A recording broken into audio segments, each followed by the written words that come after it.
ನಮಸ್ತೆ ಸ್ನೇಹಿತರೆ, ಶಕ್ತಿ ಚಾನೆಲ್ಗೆ ಸ್ವಾಗತ. ಹೇಗಿದ್ದೀರಾ ನೀವೆಲ್ಲರೂ ಚೆನ್ನಾಗಿದ್ದೀರಾ ಅಂತ ನಾನು ಭಾವಿಸ್ತೀನಿ. ಇವತ್ತು ನಾನು ಮಾಡಿ ತೋರಿಸ್ತಿರೋ ರೆಸಿಪಿ ಪುದೀನ ಸೊಪ್ಪಿನ ಚಟ್ನಿ. ಇದನ್ನು ಊಟದ ಜೊತೆ ಸಾರನ್ನ, ಮೊಸರನ್ನ, ಹಾಲನ್ನ ಜೊತೆ ತಿಂದರೆ ತುಂಬಾ ಚೆನ್ನಾಗಿರುತ್ತೆ. ಮತ್ತು ಚಪಾತಿ ರೊಟ್ಟಿ ಜೊತೆ ಕೂಡ ಚೆನ್ನಾಗಿರುತ್ತೆ. ನಮ್ಮ ಮನೇಲಿ ಈ ಚಟ್ನಿನ ಬ್ರೆಡ್ ಜೊತೆ ತಿಂತೀವಿ, ಅದಕ್ಕೂ ಕೂಡ ತುಂಬಾ ಚೆನ್ನಾಗಿರುತ್ತೆ. ಈಗ ನಾನು ಪುದೀನ ಸೊಪ್ಪಿನ ಚಟ್ನಿನ ಹೇಗೆ ಮಾಡೋದಂತ ತೋರಿಸ್ತೀನಿ. ಯಾರು ನನ್ನ ಚಾನಲ್ನ ಹೊಸ್ದಾಗಿ ನೋಡ್ತಿದ್ದೀರಾ ಪ್ಲೀಸ್ ಸಬ್ಸ್ಕ್ರೈಬ್ ಮಾಡ್ಕೊಂಡು ನೋಡಿ, ಮತ್ತು ಬೇರೆಯವ್ರಿಗೂ ಕೂಡ ಶೇರ್ ಮಾಡಿ. ನೀವು ಸಬ್ಸ್ಕ್ರೈಬ್ ಮಾಡ್ಕೊಂಡು ನೋಡೋದ್ರಿಂದ ಹಾಕೋ ವಿಡಿಯೋನ ನೀವು ಮಿಸ್ ಮಾಡಿದ್ರೆ ನೋಡ್ಬೋದು. ಈಗ ಹೇಗೆ ಮಾಡೋದಂತ ತೋರಿಸ್ತೀನಿ. ಚಟ್ನಿ ಮಾಡೋದನ್ನ ತೋರಿಸ್ತೀನಿ. ಇದರಲ್ಲಿ ನಾನು ಒಂದು ಕಟ್ಟು ಪುದೀನ ಸೊಪ್ಪನ್ನ ತೊಗೊಂಡು ಚೆನ್ನಾಗಿ ತೊಳೆದು ಎಲ್ಲ ಬಿಡಿಸ್ಬಿಟ್ಟು ಚೆನ್ನಾಗಿ ತೊಳೆದು ಇದರಲ್ಲಿ ಒಂದು ಬೌಲ್ ಆಗಿದೆ ಪುದೀನ ಸೊಪ್ಪು. ಇದು ಸಣ್ಣ ಬೌಲ್ನಲ್ಲಿ ಒಂದು ಬೌಲ್ ಆಗಿದೆ ಕೊತ್ತಂಬರಿ ಸೊಪ್ಪು. ಪುದೀನ ಸೊಪ್ಪು ಜಾಸ್ತಿ ಹಾಕಬೇಕು, ಕೊತ್ತಂಬರಿ ಸೊಪ್ಪು ಸ್ವಲ್ಪನೇ ಹಾಕಬೇಕು. ಇದು ಕೈನಲ್ಲಿ ಒಂದು ಇಡೀ ಕೊತ್ತಂಬರಿ ಸೊಪ್ಪು ಹಾಕಿದ್ದೀನಿ. ಇದು ಒಂದು 15 ಮೆಣಸಿನ್ಕಾಯಿನ ನಾನು ಹುರಿದಿಟ್ಟಿದ್ದೀನಿ ನೋಡಿ. ಚೆನ್ನಾಗಿ ನಾನು ಹುರಿದಿಟ್ಬಿಟ್ಟಿದ್ದೀನಿ.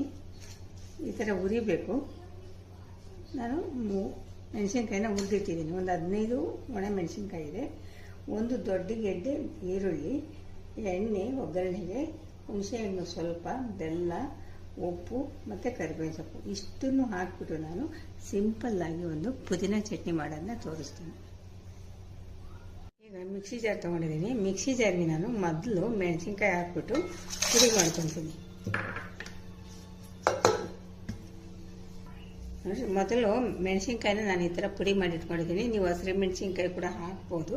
ನಾನು ಒಣ ಮೆಣಸಿನ್ಕಾಯಿನ ಹಾಕಿದ್ದೀನಿ. ಇವಾಗ ಇದಕ್ಕೆ ನೋಡಿ ಬೆಲ್ಲ ಹಾಕ್ತೀನಿ, ಹುಣಸೆಹಣ್ಣು ಹಾಕ್ತೀನಿ,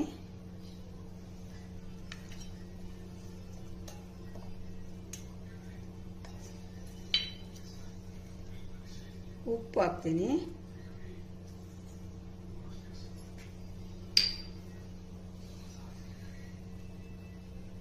ಕೊತ್ತಂಬರಿ ಸೊಪ್ಪು ಹಾಕ್ತೀನಿ,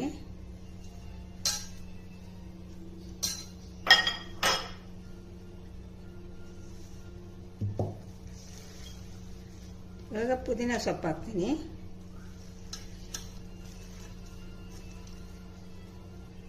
ಸ್ವಲ್ಪ ನೀರು ಹಾಕ್ತೀನಿ. ಸ್ವಲ್ಪ ಹಾಕ್ರಿ, ನೀರನ್ನ ಸ್ವಲ್ಪ ಸಾಕು. ಒಂದು 3-4 ಚಮಚಷ್ಟು ನೀರು ಸಾಕು. ಇವಾಗ ನಾನು ರುಬ್ಕೊಂಬರ್ತೀನಿ. ಇದನ್ನು ತರ್ತರಿಯಾಗಿ ರುಬ್ಕೊಂಬರ್ತೀನಿ. ಈ ಥರ ರುಬ್ಬಬೇಕು. ತುಂಬ ನುಣ್ಣಗೆ ರುಬ್ಬಾರ್ದು, ಸ್ವಲ್ಪ ತರ್ತರಿ ಇರಬೇಕು. ಈಗ ರುಬ್ಬಿದ್ದಾಯಿತು. ಈಗ ಒಗ್ಗರಣೆಗೆ ಹಾಕೋಣ. ಇದನ್ನ ಪುದೀನ ಚಟ್ನಿನ ಇವಾಗ ಒಗ್ಗರಣೆಗೆ ಹಾಕ್ತೀನಿ. ಇವಾಗ ಬಾಣಲಿ ಇಟ್ಟಿದ್ದೀನಿ. ಬಾಣಲಿಗೆ ನಾನು ಒಂದು 2 ಸ್ಪೂನ್ ಎಣ್ಣೆ ಹಾಕ್ತೀನಿ. ಎಣ್ಣೆ ಇದಕ್ಕೆ ಸ್ವಲ್ಪ ಜಾಸ್ತಿನೇ ಇರಬೇಕು. ಎಣ್ಣೆ ಬಿಸಿಯಾಗಿದೆ. ಈಗ 1 ಸ್ಪೂನು ಸಾಸಿವೆ ಹಾಕ್ತೀನಿ,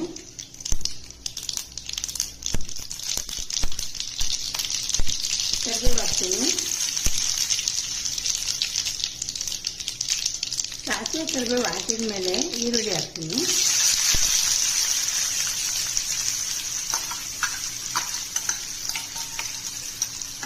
ಈರುಳ್ಳಿನ ಮೀಡಿಯಂ ಉರಿ ಇಟ್ಕೊಂಡು ಮೆತ್ತಗಾಗೋವರೆಗೂ ಈರುಳ್ಳಿನ ಉರಿಬೇಕು. ಮೆತ್ತಗಾಗಬೇಕು ಈರುಳ್ಳಿ.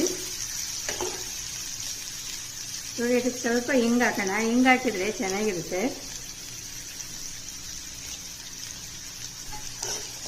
ಇಷ್ಟು ಹಾಕ್ಬಿಟ್ಟು ಸಣ್ಣ ಉರಿ ಇಟ್ಕೊಂಡು ಉರಿಯೋಣ.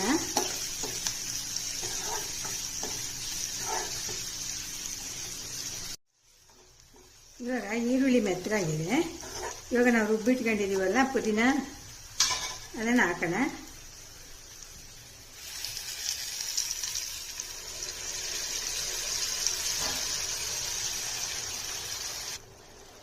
ಈಗ ರುಬ್ಬಿರೋದನ್ನ ಹಾಕಿದ ಮೇಲೆ ಚೆನ್ನಾಗಿ ಮಿಕ್ಸ್ ಮಾಡಬೇಕು. ಮಿಕ್ಸ್ ಮಾಡಿಬಿಟ್ಟು ಮೀಡಿಯಂ ಉರಿನಲ್ಲಿ ಒಂದು 10 ನಿಮಿಷ ಚೆನ್ನಾಗಿ ಮೀಡಿಯಂ ಉರಿ ಇಟ್ಕೊಂಡು ಎಣ್ಣೆನೇ ಉರಿಬೇಕು. ಚೆನ್ನಾಗಿ ಫ್ರೈ ಮಾಡಬೇಕು.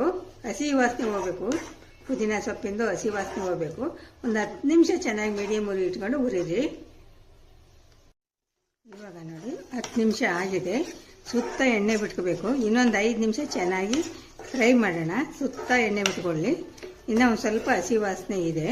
ಇನ್ನೊಂದು 5 ನಿಮಿಷ ಮೀಡಿಯಂ ಉರಿನಲ್ಲಿ ಫ್ರೈ ಮಾಡೋಣ. ಈಗ ಪುದೀನ ಚಟ್ನಿ ರೆಡಿ ಆಯಿತು ನೋಡ್ರಿ. ಸುತ್ತ ಎಣ್ಣೆ ಬಿಟ್ಕೊಂಡಿದೆ. ಹಸಿ ವಾಸನೆ ಕೂಡ ಹೋಗಿದೆ, ಒಳ್ಳೆ ಘಮ ಕೂಡ ಬರ್ತಾ ಇದೆ. ನೋಡಿ ಪುದೀನ ಚಟ್ನಿ ಎಷ್ಟು ಚೆನ್ನಾಗಾಗಿದೆ. ಇದು ಹಾಲನ್ನಕ್ಕೆ, ಮೊಸರನ್ನಕ್ಕೆ, ಸಾರನ್ನಕ್ಕೆ ಎಲ್ಲದಕ್ಕೂ ಕೂಡ ತುಂಬ ಚೆನ್ನಾಗಿರುತ್ತೆ.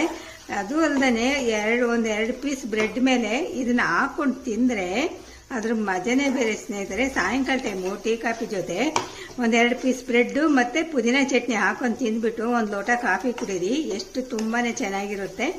ಈಗ ನೋಡಿರಿ ಪುದೀನ ಚಟ್ನಿ ರೆಡಿ ಆಯಿತು.